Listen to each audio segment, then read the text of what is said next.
Well, the Prime Minister, viewers, is holding a massive roadshow in Indore. We right across live to that broadcast coming in as Prime Minister. Modi, of course, in pole-bound Madhya Pradesh there, holding yet another massive roadshow. You can see, of course, huge number of people who have already gathered to welcome the Prime Minister.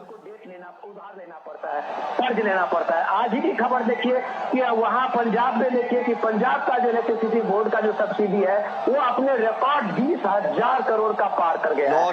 तो ये जो बात prime minister Modi कहते हैं कि आप जो ये शॉर्टकट की सियासत कर रहे हैं उसमें शॉर्ट सर्किट होना तय है, तो ये बताते हुए बात सामने में ये सारे इंस्टेंस रखते हैं कि इन राज्यों में जो कर्ज का बोझ बढ़ रहा है, 3-3 लाख करोड़ रुपए का कर्ज एक स्टेट गवर्नमेंट के ऊपर में आ गया है। कई जगह पे हालत ये है स्टेट गवर्नमेंट के डिपार्टमेंट में कि वो सब्सिडी के कारण वो सैलरी नहीं दे पा रहे हैं ठीक टाइम से। तो इसलिए जो राजस्व का आप अगर एक आर्थिक आपके राजस्व आपके जो स्टेट की जो क्षमता है उससे बढ़ के आप घोषणाएं करते हैं और उसके करने में आप लोगों के साथ चीट करते हैं। इस बात को लेकर प्राइम मिनिस्टर जगह जगह पे लोगों को एक तरह से अपनी बात बता रहे हैं। यह तय करना लोगों का काम है। लोगों ये बात देखें कि दुनिया में कोई भी चीज फ्री नहीं मिलती है। आपको अगर कोई सरकारें या पार्टियां अभी फ्री की बात कर रही हैं तो कहीं ना कहीं रूप से आपको वो पैसा दूसरे तरीके से आपको देना ही होगा। ये चाहे वो दिल्ली का मॉडल हो या पंजाब का मॉडल हो, हिमाचल का मॉडल हो या कर्नाटक का मॉडल हो, इसमें मोदी की गारंटी फिट बैठती है क्योंकि उस गारंटी में वो रिसोर्सेज की बात होती है। उस गारंटी में Well, Makaran, if you could take us through some of the details there of, with the Prime Minister, of course, in this particular roadshow, what kind of an impact it's expected to have for the BJP, and more importantly, how much of a distance is he covering?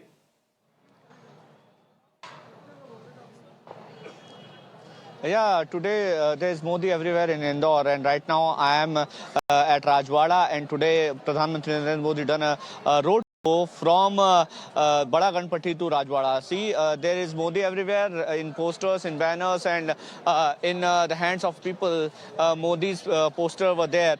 Right now he is at Rajwada, few steps ahead, and he will address people there. He is taking greetings from the people, and most of the people are saying that most of the workers of BJP are there, and they are claiming that BJP is going to form government once again.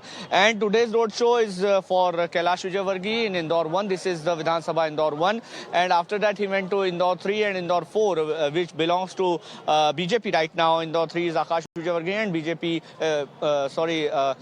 Indore 3 is Akash Vijaywargiya, Indore 4 is Malini Gaur, right now the MLA from the seat. And the Indore Vidhan Sabha 1 is the Kailash Vijaywargiya's Vidhan Sabha, who is the BJP candidate from here.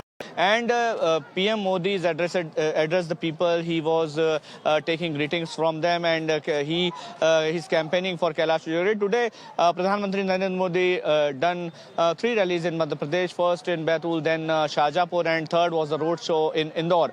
And BJP workers are claiming that from Pradhan Mantri Narendra Modi's rally, there will be a great effect on the mind of voters, and BJP will going to form the government again. Yeah, back to studio.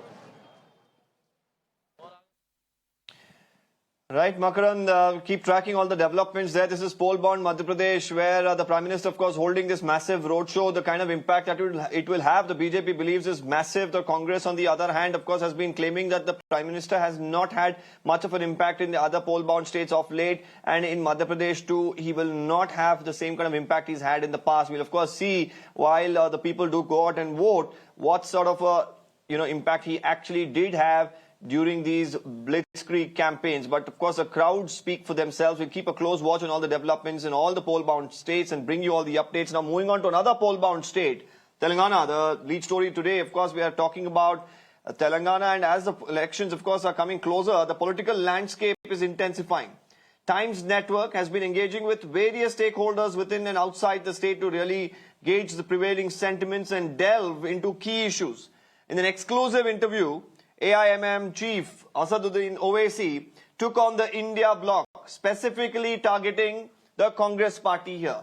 From aligning with a Hindutva party like Shiv Sena to losing in Amethi, Owaisi really pulled no punches. He's accused Rahul Gandhi of political amnesia and arrogance, questioning whether he lost in Amethi after taking money from BJP's Smriti Irani. Let's listen to this exclusive conversation and also some reactions coming into that. Now, as far as Mr. Rahul Gandhi is concerned, I am of the opinion that he suffers from political amnesia. And there are many examples where we supported the Kiran Kumar Reddy, then the last government of erstwhile Andhra Pradesh. During President Pranab Mukherjee's president election, So he lost, Congress party lost in Amethi. Did Rahul Gandhi take some money from Smriti Irani? As a party president, he lost the 2000 parliament elections. So he not only suffers from political amnesia, but suffers from huge arrogance. You have an open alliance with Uddhav Thackeray, Shiv Sena. How is Shiv Sena secular to you? You have a Nitish Kumar with you, who was the railway minister when Godhra happened.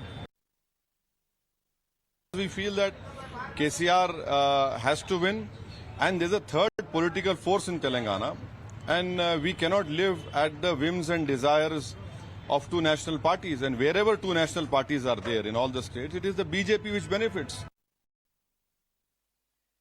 Now, meanwhile, Owaisi has then turned his attention to the Congress in Karnataka. He's alleged that a failure to fulfill the much talked about 5-poll guarantees in the state. He even then asserted that both the BJP and the Congress do not favor minorities. Remember here, AIMIM has traditionally aligned with the BRS and is supporting them in the upcoming Telangana elections as well. The party is set to contest 9 out of the 119 seats here. BRS, of course, is one of the few regional parties which has taken a stand opposed to both the N.D.A. and the I.N.D.A. bloc, often pitching for the third front. Let's listen to what he had to say pertaining to what Congress has done here in Karnataka. But what about their so-called guarantees? They are not able to deliver on power supply. They are not able to deliver on all the guarantees. So it was just a device, a promise to fool the people of Karnataka. What about the ban on Bajrang Dal? Please tell me. When that was discussed. Not discussed. They have openly promised. Yes. 6 months have passed. Forget about Muslim reservation. Forget about the hijab issue. What about the ban on Bajrang Dal? You could have easily done it. You have not done it.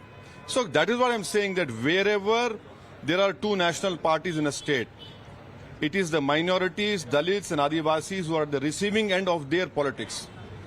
BJP will not entertain them. BJP will classify them as anti-national. And the Congress party in turn will create a fear of their life amongst them and use them to further their political objectives.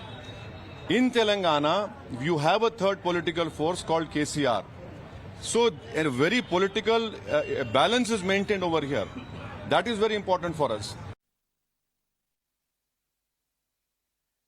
Now, a response came in from Karnataka, and that too came in from the KPCC chief and the deputy chief minister, Mr. Shivakumar. In an exclusive interview, he countered Owaisi, suggesting that he inquire about the promised minority reservations from Telangana Chief Minister KCR. DK has further labelled Owaisi's support for KCR as a political blunder. Let's listen.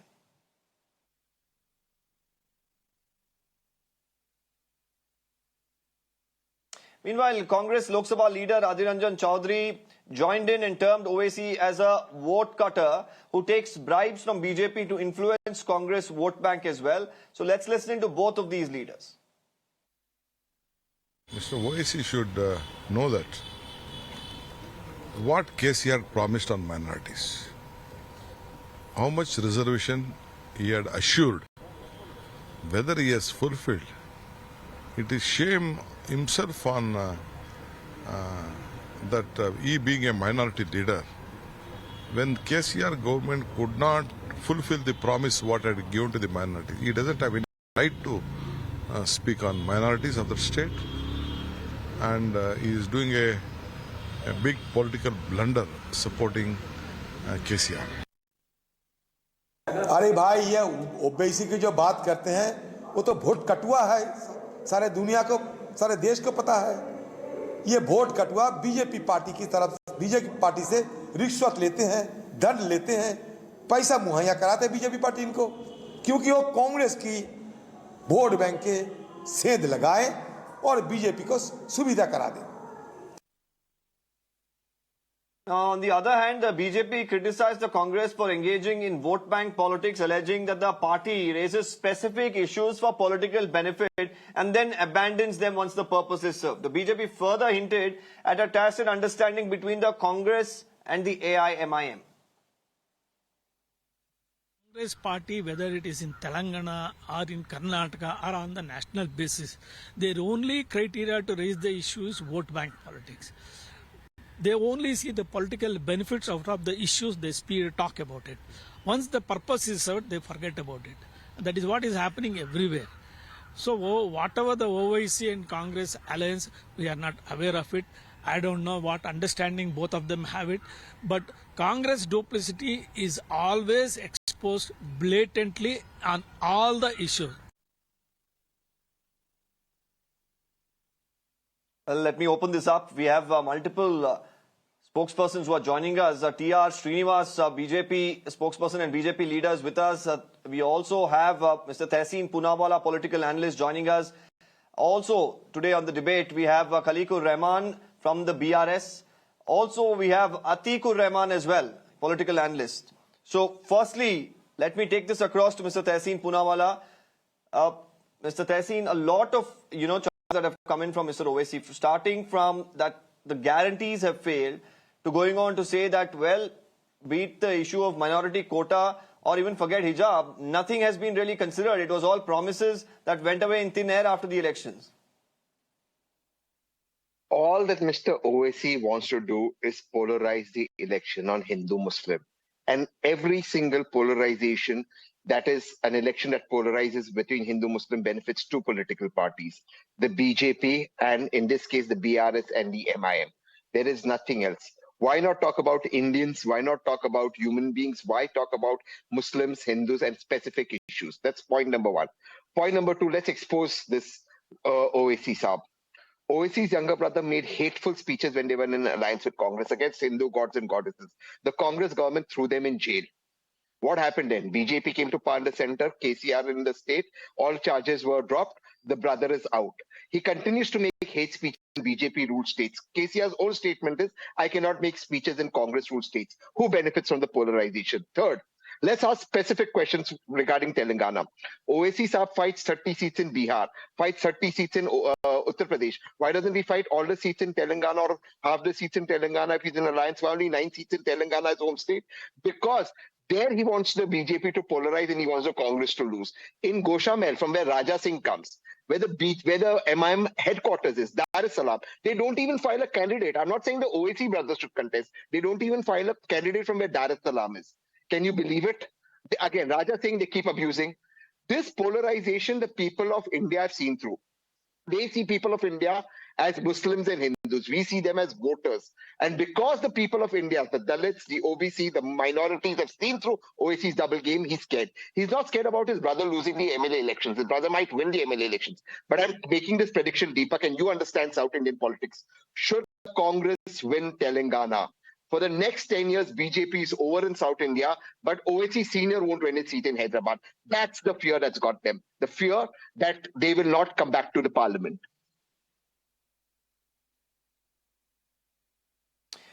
But what do you make of his charges as far as the poll guarantees, Mr. Tehseen Poonawalla? Because he's talking about these guarantees not being delivered in its fullest and now making an additional promise in Telangana. All guarantees in Karnataka have been fulfilled. D.K. Shivakumar spoke exclusively to your colleague Imran. He's spoken exclusively to Times, your group. All promises have been fulfilled. Yes, there have been some KYC issues in the Grah Lakshmi scheme, which have also been sorted out because it cannot go to the man of the house. It has to go to the woman. That's how it is. But beyond that, all poll promises have been fulfilled, have been delivered. In fact, in Rajasthan and Chhattisgarh, the Congress election is Vada Kiya Nibhaya. That is the poll promise. What is Mr. Owaisi speaking about? That is exactly, this is classical Modi-esque. Modi ji blames Nehru for everything, Owaisi blames Congress for everything, and neither Congress is in power, neither Nehru ji is in power. But let me ask one fundamental question. When will Owaisi Saab give the Hisab Kitab of what he's done? He's giving no Hisab Kitab. He's blaming the Congress for not development in Telangana. Congress gave the state of Telangana. And KCR has been in power. That is his hypocrisy that's been exposed. Okay. Okay, Mr. Atikur Rahman, hypocrisy is what Mr. Tehseen says. What would you like to say in response?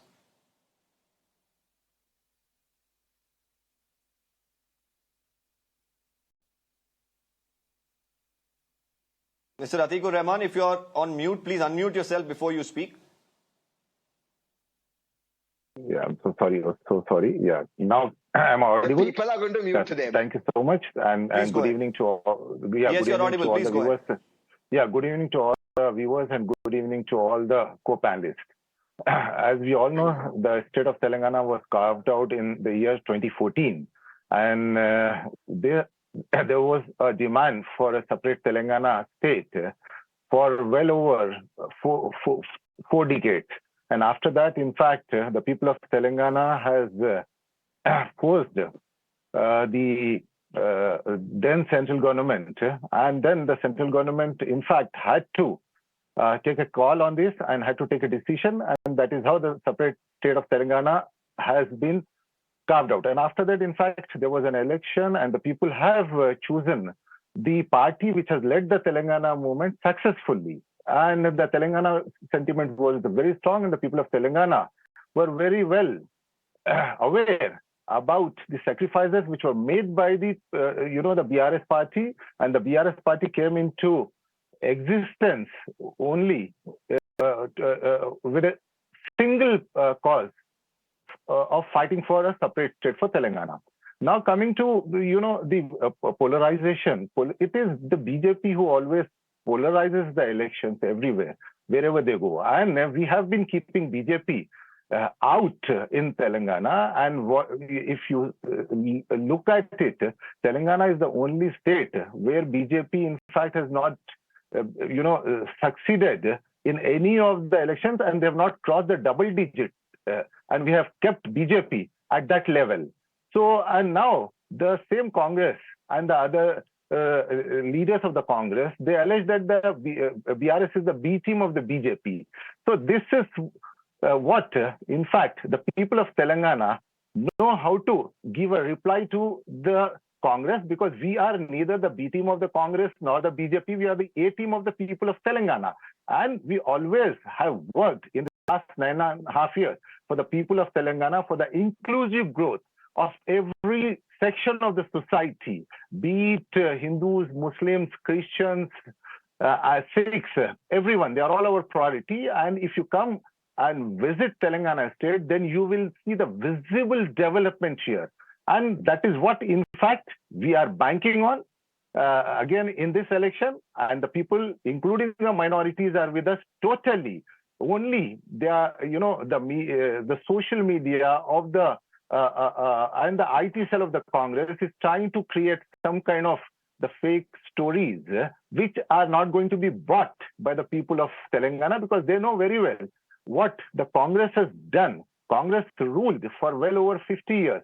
And after that, when, Madam Sonia ji, when the UPA one came to power, constituted the Sachar Committee. What Sachar Committee has shown a mirror to the Congress, to the people of the country, that even after 55 years of the power of the Congress, the status of the Muslims in India I want to bring in Mr. Atiq as well.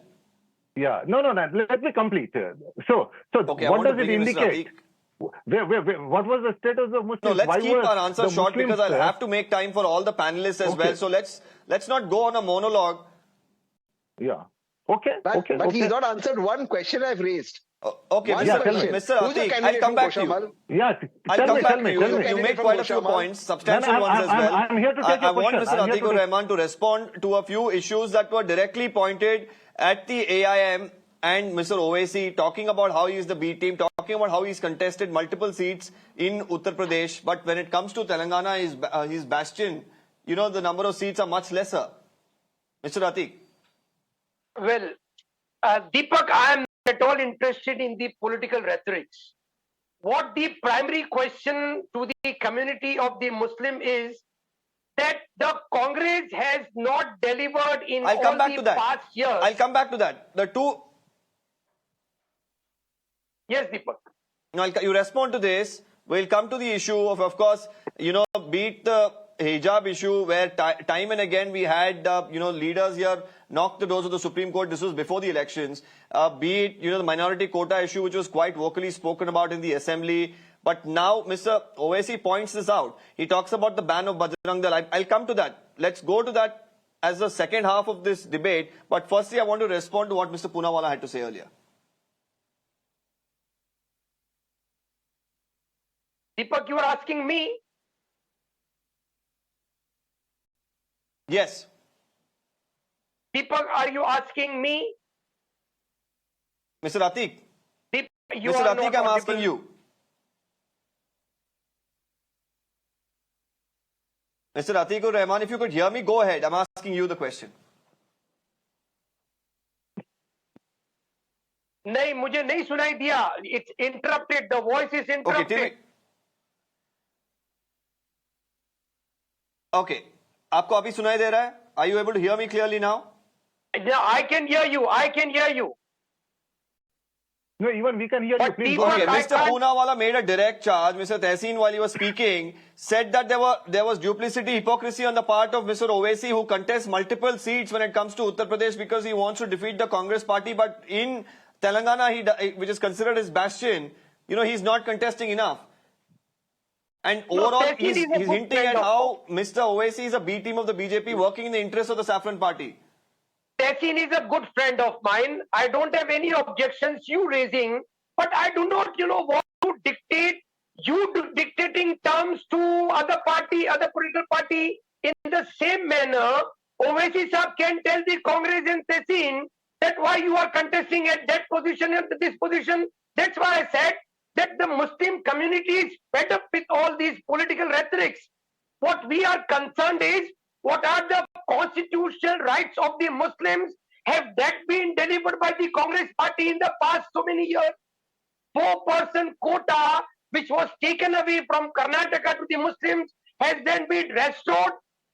The courts have said that it has set aside the thing. Why the narrative of the BJP gains ground that the constitution says that the quota 4% is not only on ground of religion. When the BJP tries to set a narrative that religious-based quotas are not permitted, can't the Congress party say that it's not only religion, but the economic and the social backwardness of the Muslims that has been granted 4% to them? So the setting of the narrative by the BJP is unanswerable by the Congress, but Owaisi takes up the cause. So we are concerned with it, Tehseen Bhai, that why the Congress is unable to counter BJP in the same manner, in the same coin, as far as the constitutional minority rights are concerned. Why the narratives are set by the BJP? Why the Congress cannot reply to it? It's a wrong narrative, Tehseen. Okay, Tehseen, now a couple of things that I want to really touch down upon as we come to the second half of this particular debate, particular aspects. Now, be it the hijab issue, the Congress, of course, was very vocal, you would agree, and they had multiple issues with the BJP. Now the matter is in the court, but how much of an effort is being made? Secondly, today we had an order which is, of course, quite ambiguous. We recently had a situation where students had to remove their Mangal Sutra while they had to write an exam. Now an order has come where nobody is allowed to wear any cap or any cloth over the head. And one would have some sort of ambiguity in understanding whether a hijab is allowed or not. Now, I don't want to go into this particular detail, but then the 4% Muslim quota, it was widely debated, spoken about. And multiple times they wanted to go to the court. But right now we are seeing no noise at all from the Congress party. So these kind of questions do definitely come up. Can the Congress live up to these promises, or are minorities just an issue to be taken up during the time of the polls? Is that a question for me, Deepak? Yes. Yeah. So can you hear me, Deepak? I can't get your audio. Okay, perfect. The question is not about minorities. The question is not about minorities or majority. It's about Indians' constitutional rights. Some of these rights were attempted to be trampled upon by the Bharatiya Janata Party. Some of these matters are sub judice in court, and the state government is representing it very well. Because I have the lawyers who are there, I am in touch with them, and I know how the case will pan out. But some of these rights, for example, the OBC quota that has been taken away from certain sections have been stayed by the court. So those sections remain as they are. In fact, the BJP government had to withdraw that in the Honorable Supreme Court when the Supreme Court came down heavily as to why the quotas are removed. So these attempts right now, in the middle of a Telangana election, to suddenly bring up matters that are sub judice in court is another example of how Owaisi is trying to polarize the election in favor of the BJP. But that will not happen because the minorities, which include the Dalits, the SC, ST, OBC, and religious minorities and linguistic minorities, understand what Owaisi's game plan is. The Owaisi spokesperson could not answer three simple questions. Why doesn't Mr. Owaisi fight more seats from Telangana? Why doesn't he fight from Goshamel, where Raja Singh is contesting? What has Mr. Owaisi done constitutionally to empower people from the community that he's talking about? None of these questions can be answered. Yes, there have been atrocities, and atrocities on Indians, not on minorities, is being fought in court and will be continued to fight in court. What is the Congress's promise in Telangana? To give OBC reservation within 6 months. And Mr. Owaisi is against it. And the fact is, Mr. Owaisi wants to defeat Rahul Gandhi, so does Modi ji want to defeat Rahul Gandhi. It shows you who's in one team. Okay, I'll bring in Mr. T.R. Srinivas from the BJP. He's been listening very patiently through the entire debate. What's the BJP stand? Because here in Karnataka, while we spoke to some of the BJP leaders, they did say, of course, Muslims are used by the Congress during the time of elections and later forgotten, Mr. Srinivas. Is that something that you believe in here? Thank you very much, and Deepak, and I've been listening to ever articulate Sri Tehsin Poonawala ji, and he has been really articulate in putting on his point. I have certain points and data to put across. What we are trying to say is, when election comes, when the polls come, why do you remember?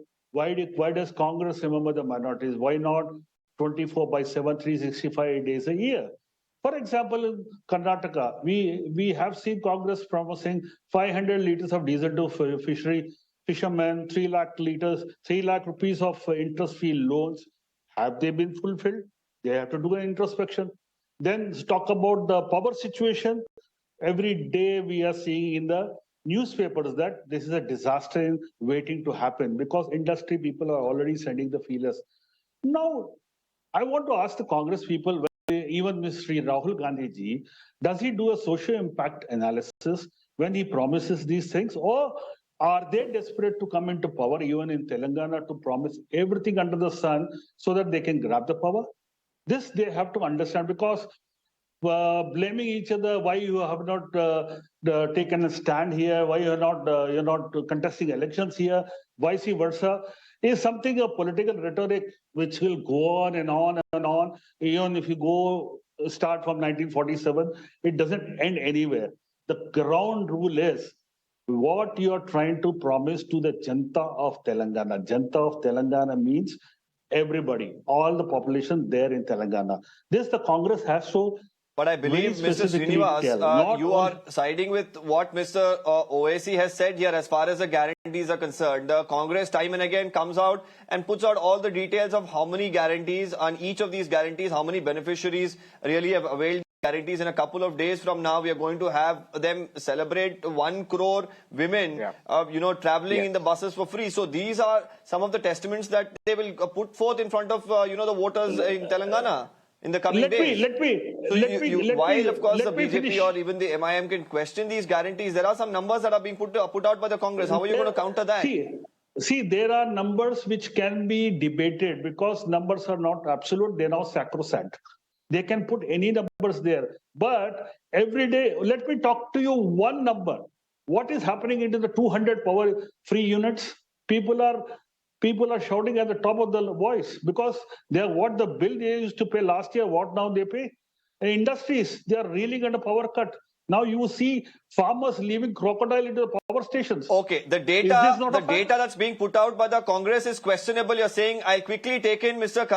Khaligur Rahman. I want a response from him. I'm really out of time here. Mr. Khaligur Rahman, the party president from Karnataka, Mr. D.K. Shivakumar, the Deputy Chief Minister as well, made a direct charge and said Owaisi is doing a political blunder by going with the BRS. But more importantly, he says that what about the promise that the BRS made to the minorities in terms of quota? Why wasn't that, kept up? Your response to that? I think Mr. D.K. Shivakumar should know that we had passed the resolution in the assembly twice and sent this to the union government, and it is pending there with the union government. So I think, why does D.K. Shivakumar only say half the story? Why doesn't he say the other part of the story? So I think he should also know that, actually. So as far we are concerned, whatever we have promised, we have delivered. So that is the reason you will see on December 3rd the overwhelming result in favor of BRS. Deepak, just one fact check. No law passed by the Assembly. The BRS is very confident. The Congress, on the other hand, riding high on its guarantees. The BJP, of course, makes this charge that the Congress remembers minority only during the time of elections. The MIM, of course, today some explosive, conversation that we had there with him, with Mr. Owaisi himself. We'll, of course, keep a close watch as to what's happening in Telangana. I'm thanking all our panelists. We're running out of time here. We'll have to slip into a quick break. On the other side, news and updates continue on Mirror now. Stay with us.